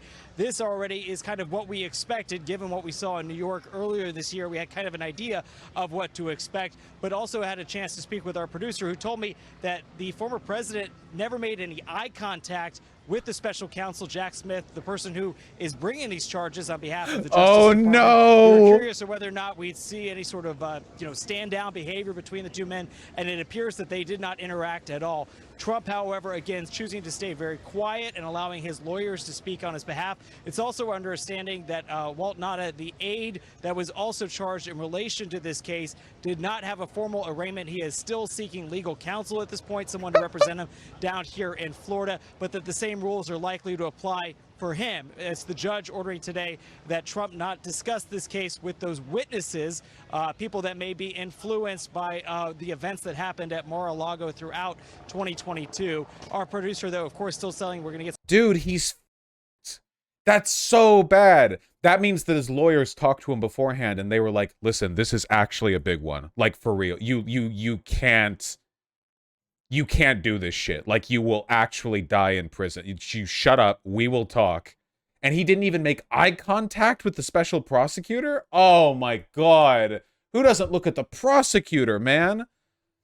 That is actually a huge change in behavior for Trump. Trump normally, he doesn't shut the fuck up. He'll look at anyone. You know, he's very confrontational. Somebody had to have him a sit down. Somebody had to talk to him. What if he just leaves the U.S.? He can leave if he wants, but he's surrounded by a Secret Service detail that'll bring him back if needed. It's so Jover. Who was also at the courthouse today. Mayor Suarez, thank you. Good to have you with us. Your thoughts on what you watched play out today? Well, thank you for having me. Thankfully, there were no major incidents. As we said, we would be prepared to make sure that the former president could get in and out of the federal building safely. That appears to have happened. There were no arrests. I can report that. And, you know, it seemed like sometimes the press wanted there to be something to happen. They questioned our police department's tactics. We were working hand in hand with our Miami-Dade County officers who were present, obviously federal agents, because that is a federal building. And, you know, all the protesters came, they expressed their constitutional right to express their feelings on this matter. And thankfully it was done, you know, peacefully. And I think that's what we expect of Miamians, of visitors. That's what we expect of Americans. You know, it's a beautiful thing to see people express their constitutional rights and be able to do it in a peaceful manner without any major incidents. Unlike what I think it's felt like some people were hoping for when they kept questioning what our tactics were, which were obviously very well prepared. I want to thank our police department for doing an excellent job, and hopefully there will be no incidents as the day unfolds. Yeah. I know that on a separate political note, Mayor, a lot of people have wondered whether or not you are going to be the third Miami politician to throw your hat in the ring for the presidential race. You've spent time in Iowa, you spent time in New Hampshire. Where are you on that decision at this point? I'm going to be making a big speech on Thursday at the Reagan Library, Presidential Library of Ronald Sorry, I was Reagan. tweeting. So stay tuned to that. It will be at 6 p.m. I will not stay tuned to that, actually, because I don't care. Thank you. Okay, that's pretty funny. But I see the anti-Trump guy. I am an anti-Trump guy. Anti-Trump protester. Wears prison costume approaching Trump motorcade. What the f*** is this video format? Ad before a news video? I hate things. I hate life. From above just a short while ago of a protester who's one of the few anti-Trump protesters here today wearing a prisoner outfit approaching the motorcade. Now, Lester, this is on the other side of the federal courthouse. Where I've been reporting from is where you're allowed to stand, where protesters are congregating. On the other side is where they brought the president into the building. Damn, dog, he's lucky. Running past a barricade to approach a former presidential Secret Service motorcade. Gotta say, man. Yeah. They just shoved you back, man. That's like the nicest possible. Like the stream? Like why'd you link my stream? Oh, to tell people to like it. Hey, like the goddamn stream. Do you like how I leech content from these cuckold news organizations? Then like the goddamn stream. Hit that motherfucking button. Oh, and since Trump's leaving, I'm hitting the ad button. You can't stop me. I hit it on 12K viewers. That feels good. That feels good. Ah, yeah. Slam that shit down. And you'll see him approach the motorcade and immediately be stopped. So in some sense, it's testament to the fact that the security plan here is working. Although we also saw maybe an hour ago someone walking right next to the federal building behind me holding up a sign that says this ain't Fifth Avenue.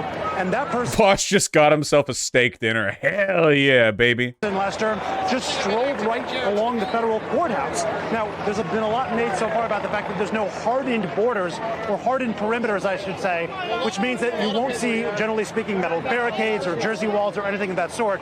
In terms of security and blockading the presence of people, what you see here is just some police officers, several police cars preventing you from getting into the main area, into certainly the entrance of the building, and then I'm told the street... That guy really is lucky that he didn't get shot, by the way. Seriously. Possession after he left office in January of 2021. The atmosphere inside the courtroom from those people who were inside tell us that it was fairly quiet, that Trump did not say anything to the judge, instead allowing his lawyers to speak on his behalf, entering the actual words of not guilty. We also know that his former military aide, who's also facing charges, was in the courtroom today but has yet to get counsel. So the formal arraignment for him was put off, I believe, until June 27th will be the next date for him. As for Trump, of course, this has been just a wild couple of months. And I say that because, of course, this all started back in last year when the FBI began its investigation into where they were trying to find the placement of these documents. The representatives from the former president have made it clear that they feel this is political persecution, that the government is simply choosing to single out Trump as opposed to others who may have, in their view, committed similar acts. We did hear from a spokesperson for Trump outside the courthouse not long ago. Here's what she had to say. The decision to pursue charges against President Trump, Maybe they while turning a dislike blind us, eye to others, is emblematic of the corruption that we have Wine, here. wine, wine, wine, We're at a wine. turning point in our nation's history. Why'd Joe Biden get 2 hot dogs, but I only got 1? So what will happen next? Well, we know the former president. Why as does you're the seeing live DOJ on let you have screen so many right hot now, dogs? Is getting away to beat the Miami traffic. He's got a motorcade to the international airport, and he'll be taking about the 2.5-hour flight up to New Jersey. He will be speaking tonight from his golf club, which of course there will be a lot of focus on what he has to say. But given what we've seen on social media already, it's very likely he's going to be repeating some of those same claims that he feels that this is just a continuation of an attack on him. Whether or not this is going to have any major impact on his presidential campaign, that is still yet to be seen, Neil. We've heard from some of the candidates that have had to weigh in whether or not they would pardon Trump if they were sent to the White House, if he were to be convicted on these felonies. We'll be looking to see, of course, when another court date may be set. All of this still in flux. And I know you'd be interested in this as well, Neil, is that while Trump, of course, is a criminal defendant, he did not have to surrender his passport. He did not have to have a mugshot taken. He was electronically fingerprinted. But again, there were not some of the same parameters that we see with other, criminal defendants in this case. We'll be looking to see if he beefs up his legal team. He got rid of some of his lawyers just a few days ago, people that have been with him for the last several months. So certainly an indication the strategy here Sorry, just continues to following the adjust. fat baby. And Neil will be looking to see what the former president has to say just about 4 hours from now. Neil? You know, another gem that comes with the All right. I think the major takeaways from this, above everything else, right, are A, Donald Trump was quiet in the courtroom, which is pretty unique for him, and B, there was surprisingly, it seems, no violence. I can't rewind on this player. He got rid of the lawyers, haha. Oh, he got rid of the 2 lawyers who quit. Right. Yeah, okay, sure. Right. No violence there. I'm surprised by the lack of energy. I'm not surprised by the lack of energy in the courtroom. Because, again, like, the fact that Donald Trump kept quiet, didn't even, not making eye contact with the judge. They specifically said that multiple times. Not making eye contact with the judge. Who doesn't make eye contact with the judge? That's like, I don't know. I feel like if you're sitting there, you would make eye contact with the judge at some point. That seems like a thing you might do. It's not like Donald Trump is autistic and averse to making eye contact, right? So, I don't know. I feel like he's been what's the term? Cowed a little bit? Like he's been talked down like a dog. They say with the judge or the prosecutor. They said that they said he didn't make eye contact with the judge or the special counsel. So he just sat there and, I don't know, like fumbled with his fingers, like looking down. Prosecutor, not judge. No, they said both. They said judge and special counsel Jack Smith. Yeah, he didn't make eye contact with anyone. He's just, he's playing Game Boy. I don't know. It seems pretty noteworthy to me. Listen up, folks. That's the end of us covering the arraignment. It's not the end of us covering politics. Did you know that other political things happen? I knew that. And if you subscribe, you might find that out too. It's a little tidbit of information that I'm providing from me to you. You can find that out yourself. Why is he going to the airport for such extreme charges? He might try to escape the country. Okay, for the 4th time.